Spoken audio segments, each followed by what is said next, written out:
Mesdames, Messieurs, bonsoir et bienvenue dans l'actualité ce soir. La sécurité des maisons troglodytiques en question après un nouvel éboulement survenu ce mois-ci à Saint-Arnoux, dans le nord du Loir-et-Cher. À Rochecorbon, un éboulement avait également eu lieu et avait menacé des habitations. Nous verrons s'il existe des mesures spécifiques pour ce type de logement. Journée de mobilisation aujourd'hui dans les rues des villes de la région à l'appel des syndicats européens contre la politique d'austérité.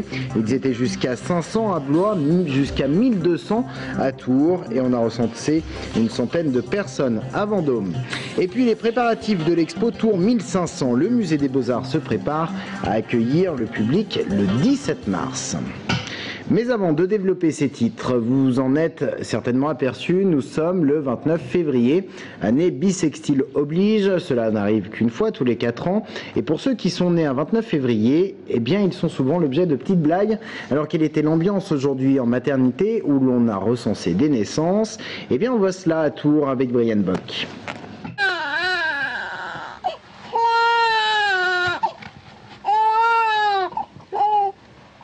Eliane, 3,6 kg, est née ce matin à 2h15. En ce jour un peu particulier, la maman semble rassurée d'avoir accouché sans problème, même si sa fille aura son anniversaire que tous les 4 ans. Contente qu'elle soit arrivée. Commence à être fatiguée en fin de grossesse, donc qu'elle soit arrivée le 29, ça ne me dérange pas. C'est surtout pour elle, je pense, plus tard, que ça sera peut-être un peu plus gênant pour les anniversaires. On pourra vraiment fêter le jour tous les 4 ans. Sinon, on le fêtera le 1er mars. Pour d'autres mamans, le fait d'avoir accouché un 29 février est plutôt une chance, autrement dit, une arrivée originale. Nous, on s'est dit que elle arrivait de manière atypique, donc ce sera une enfant atypique, comme ses parents, voilà. On est très contents qu'elle soit née un 29 février. Le 29 février ne change rien pour le personnel soignant.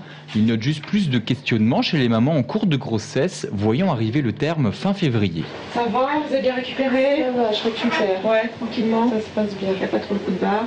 Quand elles sont en cours de grossesse et qu'elles approchent du terme et qu'on approche du 29 février, elles ont la remarque de dire « j'espère que ça ne va pas venir le 29 » parce que voilà, c'est un jour une fois tous les 4 ans. Une fois qu'elles ont accouché le 29, il y en a eu quand même 5 depuis ce matin, enfin depuis cette nuit. Elles sont très ravies d'avoir leur bébé, que ça se soit bien passé et c'est quand même ça le plus important. Et des bébés nés aujourd'hui, il y en a eu plusieurs. Rien qu'à la mi-journée, sur les 3 maternités d'Indre-et-Loire, on en a recensé une dizaine. Prochaine vraie date d'anniversaire, le 29 février 2016. Aujourd'hui, journée de mobilisation européenne et interprofessionnelle à l'appel des syndicats européens. Plusieurs manifestations recensées dans la région. Ils étaient entre 350 et 500 à Blois à défiler cet après-midi, une soixantaine à Romorantin et une centaine à Vendôme. À Tours, ce matin, la manifestation a rassemblé jusqu'à 1200 personnes au départ de la place Anatole France.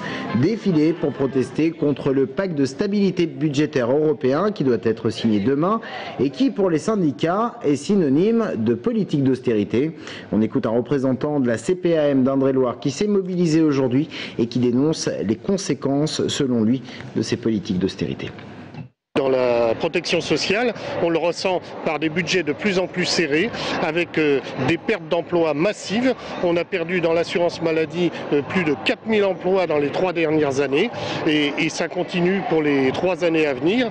Et c'est de plus en plus difficile de maintenir une mission de service public. On fait payer le prix de la crise à l'ensemble des salariés européens et ça, à un moment donné, ça suffit.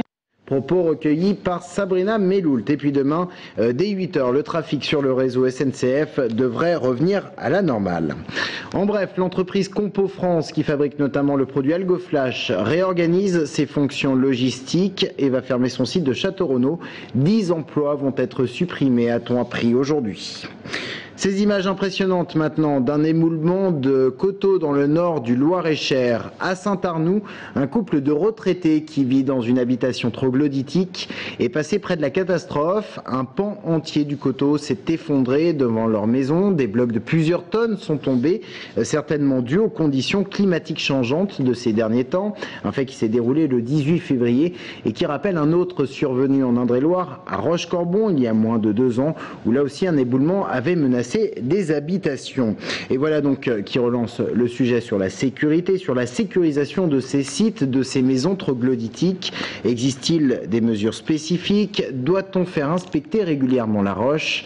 Élément de réponse à Roche-Corbon avec Anaïs Michaud. L'éboulement du 30 avril 2010 n'avait par chance fait aucun blessé, mais prouvait, une fois de plus, la fragilité de la roche.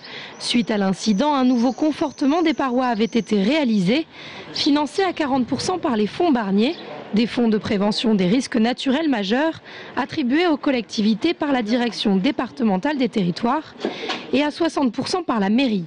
Cette dernière était intervenue uniquement parce que des blocs de pierre étaient tombés sur la voie publique. Sinon, c'est à la charge du propriétaire de l'habitat troglodytique, responsable de la roche située au-dessus et en dessous de chez lui. Lorsque l'on vend un troglodyte, nous sommes dans l'obligation de faire venir les cavités souterraines avec un géologue qui expertise le rocher. Ça, c'est obligatoire. Ensuite, de notre propre initiative, nous pouvons tous les 3-4 ans faire venir le géologue justement pour une nouvelle expertise du rocher, pour être rassuré, tout compte fait. Un entretien assez peu contrôlé donc, mais que les propriétaires ont tout intérêt à faire pour leur propre sécurité. La mairie, qui n'a pas la charge du coteau, cherche quant à elle à inciter les troglodytes à être vigilants afin de prévenir tout nouvel éboulement. Dans la continuité de là où il y a eu l'éboulement, on vient de demander un diagnostic à cavité 37 et on a informé les riverains qu'il serait bon qu'ils fassent quelques travaux de purge, voire de petits confortements pour faire un peu de préventif. Mais c'est la seule chose qu'on puisse faire. Les propriétaires peuvent donc effectuer des travaux de purge, c'est-à-dire décrocher les petits blocs de pierre qui menacent de tomber, ou de confortement en faisant placer des tirants, des tiges métalliques de 5 à 6 mètres de long, dans la paroi. Des mesures préventives loin d'être inutiles puisque le département est à la fois réputé pour son nombre important d'habitats troglodytiques et pour son exposition particulière au mouvement de terrain, chercher l'erreur. Et à Loches, ce sont les remparts de la forteresse royale qui vont faire l'objet d'études poussées quant à leur solidité. État, ville de Loches et département d'Indre-et-Loire se sont mis d'accord lundi pour financer chacun un tiers du montant de l'étude. Les conclusions permettront de définir les travaux à mener et d'évaluer leurs coûts. En bref, un corps a été retrouvé sur une île au milieu de la Loire en tout début d'après-midi entre Luçon et Montlouis. Les premières constatations ont été effectuées sur place par les gendarmes, mais aucune hypothèse n'est privilégiée pour l'instant quant au décès, qui remonte sans doute à plusieurs semaines.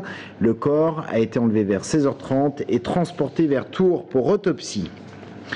Après le froid intense, voici la douceur printanière, quelque peu anormale en cette saison. Météo France a relevé aujourd'hui des températures au-dessus des normales saisonnières de 4 à 5 degrés. On a relevé 15,4 degrés à Tours et Blois et jusqu'à 17 degrés à Savigny en Indre-et-Loire.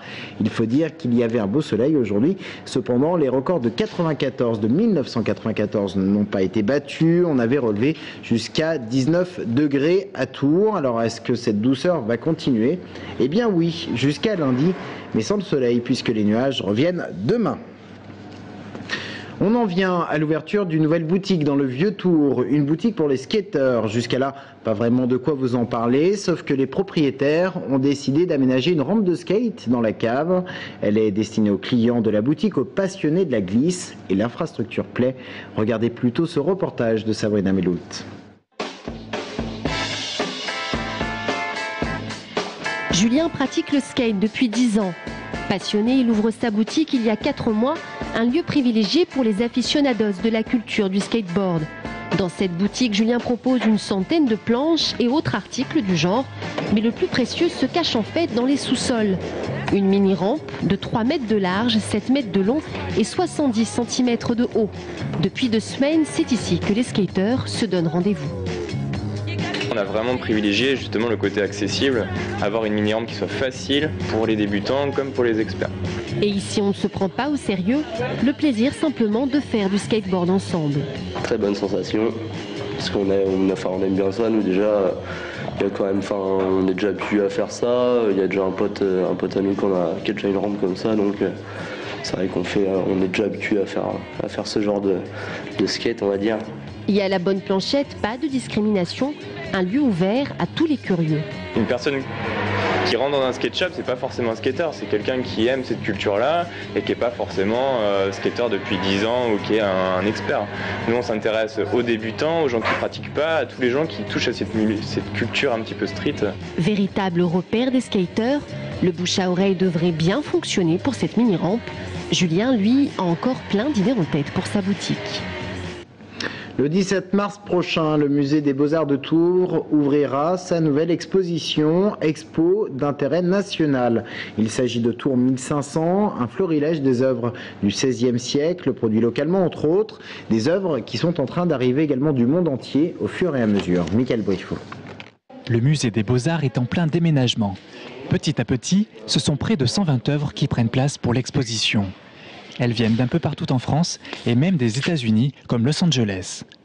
Tableaux, sculptures et manuscrits retrouvent leur terre d'origine, la Touraine.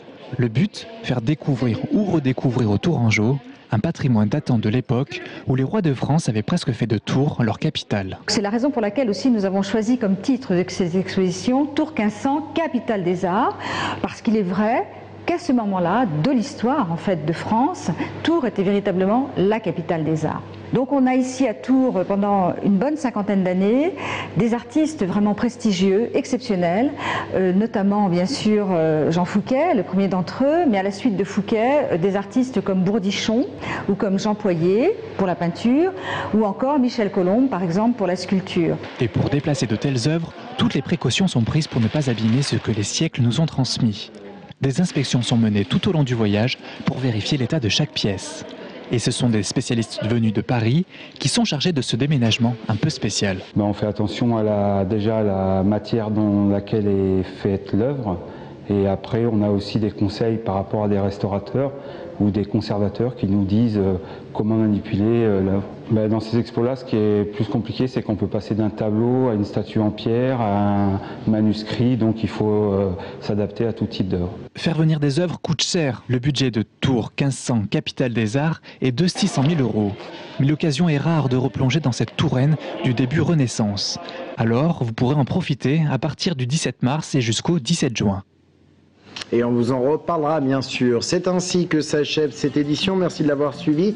Dans un instant, c'est Patrick Sintra qui viendra s'asseoir sur ce plateau. Il est le président de la Chambre d'agriculture d'Indre-et-Loire et on parlera agriculture.